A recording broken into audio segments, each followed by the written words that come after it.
Welcome to the closing of our 9 lives. Oh my goodness. My apologies, my sincerest apologies for the delay in getting this done. I didn't actually know how I wanted to close or conclude this series, so I've been procrastinating on getting something out there, but I realized I didn't want that to delay wrapping up what we had discussed over the 9 weeks that we talked about our 9 lives. I also have to decide what I'm going to do with the information. I sort of put it out there as a way to test and experiment what I was offering and need to decide what I'm going to do next with it.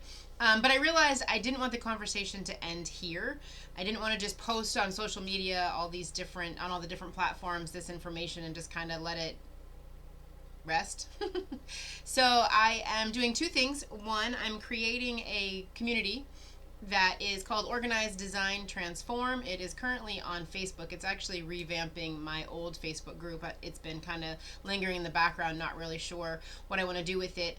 I know that not everyone is on Facebook, so that's part of my challenge, is trying to figure out how to, or not figure out, but taking a look at what's next. Do I continue to post on all the social platforms, or do I create a community, and where do I create the community? So I don't have to bore you with my process, but that's one of the challenges we face, right? Is like what to do, where do we track our ideal people, and how to bring them together. So I do have the Facebook group Organize, Design, Transform.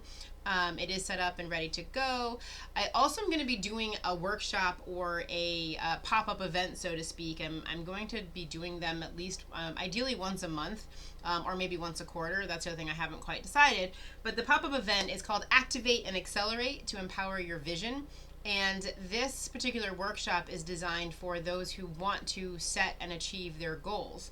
It's not using the SMART goals formula or SMART goals criteria. That is part of it, but it's more so an invitation to be with your life aspiration areas, choosing one to move forward in, and being able to take a look at what you need to do to be able to have that piece in order, so to speak. I mean, that was the whole point of this series, was to help people organize the non-physical areas of their life. And we covered a lot of information. Like, we covered a lot. And there's actually a lot more that I could offer, and I don't want to fire hose or overwhelm people. So, I want to be able to break it down into manageable and digestible pieces. So people might be asking, like, well, what now? What do I do now that I have all this information?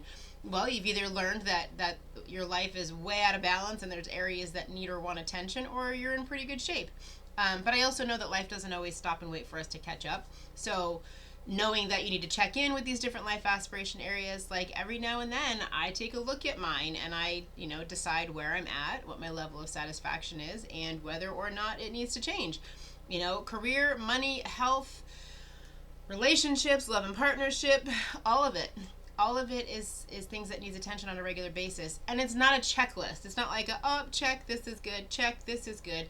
If people view being organized as a checklist, they're sort of missing the point. This is more like things to incorporate into your life, habits to adopt, or habits to let go of, and things that will help you to feel organized inside and outside, or outside and inside, as I like to say.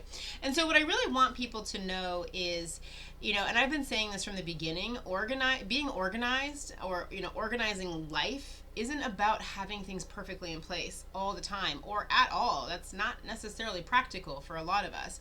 So it's not about having things perfectly in place. It's about being at peace with what we choose to keep in our life and how we choose to live. And so, I want people to know that it is. It's about creating peace of mind. It's about, creating order and establishing balance so that you can live with peace of mind. And that comes from having your physical space set up in a way that reflects who you truly are and what you want in life, and makes you feel amazing.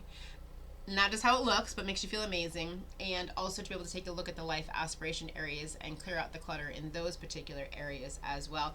So I hope the information has been helpful.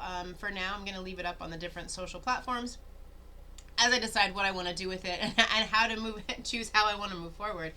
And so, if you do want to further connect, or you want to stay a part of things, definitely visit the websites in my bio, my Energy Interiors website, or my Gail Gunn website. Both of those have ways to get in touch with me. You can always DM me, whatever makes it easiest for you to be able to stay and follow along. And don't be shy in reaching out. I think that's the number one thing, is like, I don't want people to know. Well, let me know. I'm here to help. I'm here to guide you. I'm here to share my experiences in a way that will hopefully help you to move forward with your experiences, and to know that you're not alone, and to be able to have a community that can support each and every person who is in the community in a loving and supportive way. So I, as always, hope this information was helpful. I hope the series was helpful, and I would love to hear anyone's ahas, insights, or appreciations for what was shared. Be sure to go back and visit them. And, if you're feeling overwhelmed, especially if you're feeling overwhelmed and didn't even get a chance to watch any of them, reach out.